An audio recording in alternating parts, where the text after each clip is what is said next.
तो हेलो दोस्तों, कैसे हैं आप। आज हम बात करने वाले हैं एक पुराने स्टोरी के बारे में।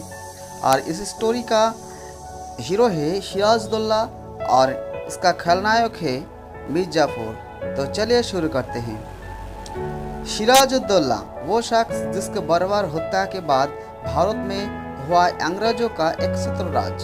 23 जून 1797 को पलासी की लड़ाई हारने के बाद सिराजुद्दौला एक ऊंट पर सवार होकर भाग रहे थे और सुबह होते होते मुर्शिदाबाद पहुंच गए थे। अगले ही दिन रॉबर्ट क्लाइव ने मीर जाफर को एक नोट भिजवाया जिसमें लिखा था, मैं इस जीत पर आपके बधाई देता हूँ। ये मेरी नहीं आपकी है। मुझे उम्मीद है कि मुझे आपको नवाब घोषित करवा पाने का सम्मान मिलेगा। इससे पहले उसी सुबह नर्वस और थके दिख रहे थे मीर जाफर जब अंग्रेज कैंप में अपनी हजीरें लगाई थी। वो अंग्रेजी के सैनिक उन्हें कर्नल क्लाइव के तंबू में ले गए थे। क्लाइव ने मीर जाफर की सलाह दी कि वो फौरन ही मुर्शिदाबाद की तरफ कूच करे और उस पर अपना नियंत्रण कर ले। इन्होंने कहा था कि मीर जाफर के साथ उनके कर्नल वर्ड्स भी चलेंगे। क्लाइव मुख्य सेना के साथ उनके पीछे पीछे और उन्हें मुर्शिदाबाद तक 50 मील तक दूरी तय करने में 3 दिन लग गए। रास्ते में सड़कों के ऊपर छोड़ी गई तोपें, ढूंढी हुई गड़ियाँ और सिराजुद्दौला के सैनिक और घोड़ों की लाश पड़ी हुई थी। सर पेरेंडर मून अपनी किताब the British character and dominion में इंडिया में लिखते हैं, वैसे तो क्लाइव को 27 जून को ही मुर्शिदाबाद पहुंच जाना था, लेकिन जगत सेठ ने उन्हें आगाह किया कि उनकी हत्या करवाने की योजना बना रही है। इसलिए वो 29 को क्लाइव शहर में दाखिल हुए और मीर जाफर ने शहर के मुख्य द्वार पर उनका स्वागत किया और उनके साथ क्लाइव शहर में घुसे और रॉबर्ट क्लाइव ने मीर जाफर को सिंहासन में मसनद पर बैठाया और उन्हें सैल्यूट किया। फिर उन्होंने ऐलान किया कि मुर्शिदाबाद की मीर जाफर शासन में किसी तरह का हस्तक्षेप नहीं करेंगे, सिर्फ तिजारत के मामले पर उसकी नज़र रहेंगी। इस लड़ाई के 180 साल बाद अंग्रेज भारत पर एक शत्रु राज करते रहे और क्लाइव को सिराजुद्दौला खजाने में 5 करोड़ रुपए मिले जो उनके उम्मीद से कम थे। मशहूर इतिहासकार विलियमसन डेलरिम्पी अपनी किताब द अनार्की में लिखते हैं, क्लाइव को इस जीत के लिए निजी तौर पर 2,34,000 पाउंड के धन मिलने वाले थे। इसके अलावा प्रति वर्ष 27,000 पाउंड आमदनी देने वाले जागीर के मालिक होने वाले थे। अगर उन्होंने ये सारा धन मिल जाता तो सिर्फ 33 साल की उम्र में रॉबर्ट क्लाइव अचानक यूरोप के सबसे अमीर लोगों में से एक होने वाले थे। कुछ दिन बहुत तनाव में बीते। क्लाइव के डर था कि वो मीर जाफर अपने वादे से ना फिर जाए, तो दोनों एक दूसरे को इस तरह तोड़ने की कोशिश कर रहे थे कि जैसे दो बड़ी गुंडी लूट के बाद अचानक हिस्सा करने के लिए बैठ गए। तो दोस्तों, इसके बाद जहां क्लाइव लूट में अपना हिस्से मिलने का इंतजार कर रहे, वही मीर जाफर के बेटे मीरा ने पूरे बंगाल में राजधानी से भाग चुके सिराजुद्दौला को ढूंढने में कोई कसर नहीं छोड़ी। मशहूर इतिहासकार सैयद गुलाम हुसैन खां अपनी फारसी में लिखी किताब सियासुल मुताबिक लिखा है, सिराजुद्दौला आम आदमी के कपड़े में पहनकर भागे थे। उनके साथ उनकी नज़दीकी रिश्तेदार और कुछ अन्य किन्नर भी थे। 3 बजे उन्होंने अपनी पत्नी लुत्फनिसा और कुछ नज़दीकी लोगों के टंकी हुई गाड़ी में बैठाया और जितने सोना जवाहरा वो अपने साथ ले जा सकते अपने साथ लिया और राजमहल छोड़कर भाग गए। वो पहले भगवान गोला गए और फिर 2 दिन के बाद वहाँ नाव बदले और राजमहल के किनारे पहुँचे। यहाँ पर वो कुछ दिन खाने के लिए इंतज़ार करे। उन्होंने खिचड़ी भी बनवाई नदी के तीर, और क्योंकि उन्होंने साथ चल रहे लोगों के 3 दिन से कुछ नहीं खाया था। उसी इलाके में रह रहे थे एक फ़कीर शाहदाना ने मुखबिरी करते हुए सिराजुद्दौला का वहाँ पहुँचने की उनकी खबर दुश्मनों तक की पहुँचा दी। उन्होंने ढूंढने के लिए दिन रात एक कर दी थी। मीर जाफर के दामाद मीर कासिम ने ये खबर मिलते ही नदी पार की और वह सिराजदौल्ला के अपने हथियार लोगों से घेर लिया। सिराजदौल्ला की गिरफ्तारी करके 2 जुलाई 1757 को मुर्शिदाबाद लाया गया। इस समय रॉबर्ट क्लाइव मुर्शिदाबाद में ही मौजूद थे।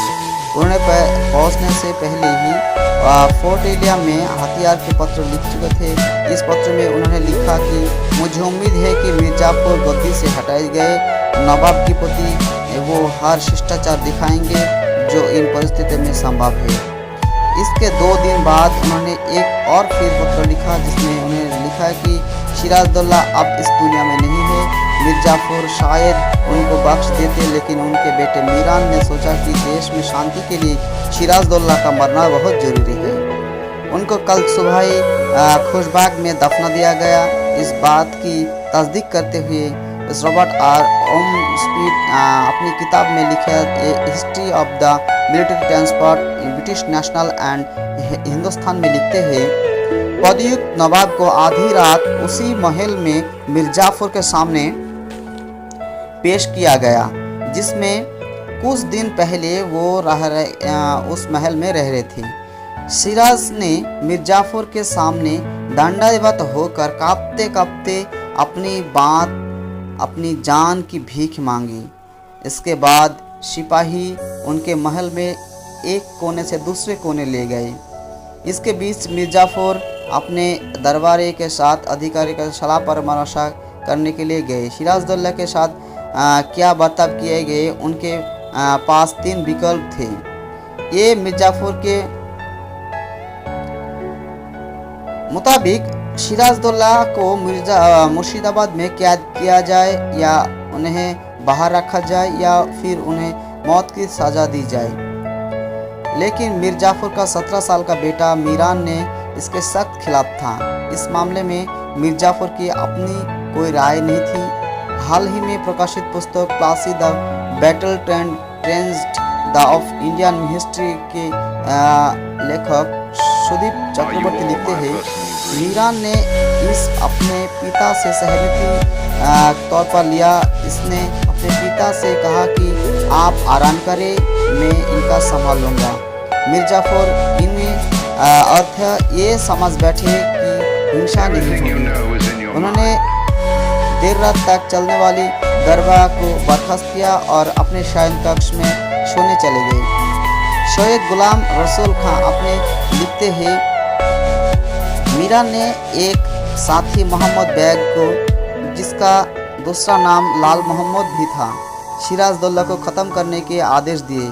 जब मीरान सिराजदौल्ला के पास अपने साथियों के साथ पहुंचा तो सिराज का अंदाज़ा हो गया था कि उनका साथ क्या होने वाले हैं। उन्होंने गुहार लगाई कि मारने से पहले उन्हें वजू कर नमाज पढ़ने की इजाज़त दी जाए। अपने काम जल्द समाप्त करने के फिराक में हत्यारे ने सिराज पर सिर के ऊपर एक बर्तन से मारा और उसके ऊपर पानी डाल दिया।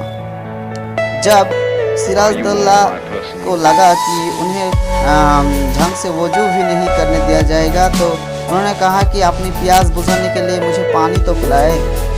रॉबर्ट ओम लिखते हैं, तभी मोहम्मद बेग ने सिराजदौल्ला के पर कटार से वार किया और कटार जैसे ही अपना काम किया वैसे ही दूसरे लोगों ने की तरह सिराजदौल्ला पर पिलपिलाए पड़े और कुछ ही मिनटों में उनका काम तमाम हो गया। वो मुंह के बल नीचे गिरे और अगले दिन सिराजदौल्ला के शयन कक्ष में शब के हाथी के पीठ पर लाद कर मुर्शिदाबाद की अलियों गलियों में बाजारों में घुमाया गया। ये उनकी हार सबसे बड़ी गुलाम हुसैन खां इस बर्बरता को वर्णन करते हुए लिखते हैं, इसे विभत्स का यात्रा के दौरान उसी हाथी के मोहब्बत ने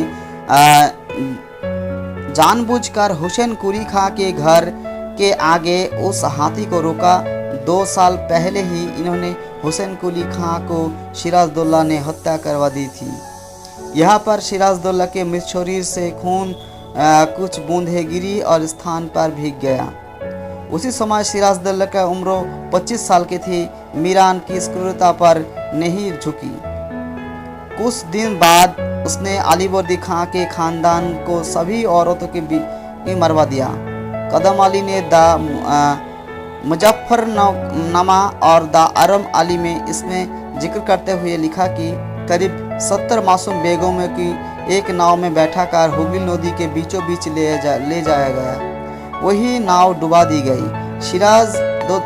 सिराजुद्दौला खानदान की बाकी औरतों को जहर देकर मार दिया गया। उन लोगों के डुबोए गई महिलाओं के साथ हुगली नदी के बगल में खुशबाग नाम की एक स्थान में और सबको एक साथ ही दफना दिया गया।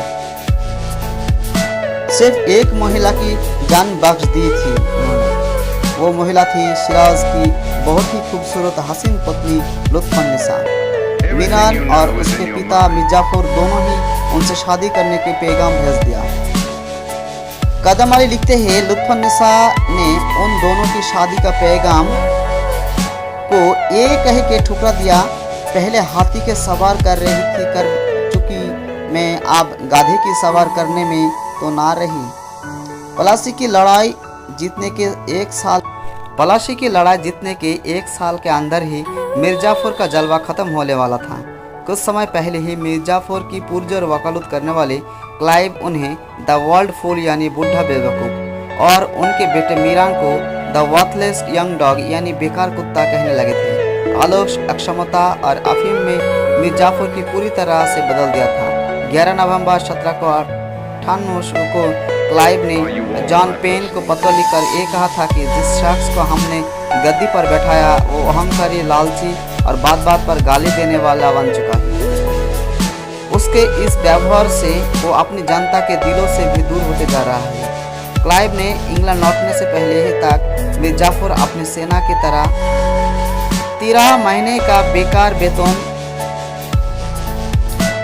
बकाया किस्तों की शोध नहीं कर पाए।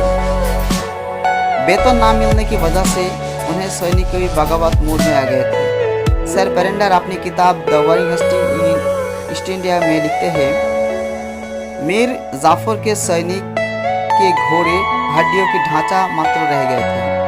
उन पर सवार करने वाले थोड़े ही उनसे बेहतर थे। यह तक कि जमादार अफसर भी पुराने फटे कपड़े पहन रहे थे। पलासी की लड़ाई के 3 साल के भीतर ही भारत के सबसे अमीर शहरों में एक मुर्शिदाबाद गरीबी की कगार पर आ खड़ा हुआ था। तो इस तरह का वीडियो आगे और देखने के लिए हमारे चैनल को प्लीज़ सब्सक्राइब करें और पास में रखा बेल आइकन को ऑल नोटिफिकेशन ऑल के साथ प्रेस कर दीजिए और इस वीडियो को एक लाइक और एक शेयर जरूर करें कि यानी कि इस तरह से लाइक करने से हम भी मोटिवेट होंगे और शेयर करने से आपकी तरह ही कुछ अन्य यूज़र्स इस वीडियो को देख पाएंगे। तो प्लीज़ आज के लिए बस इतना ही। आप सब स्वस्थ रहे, बढ़िया रहे। थैंक यू, प्लीज़, धन्यवाद।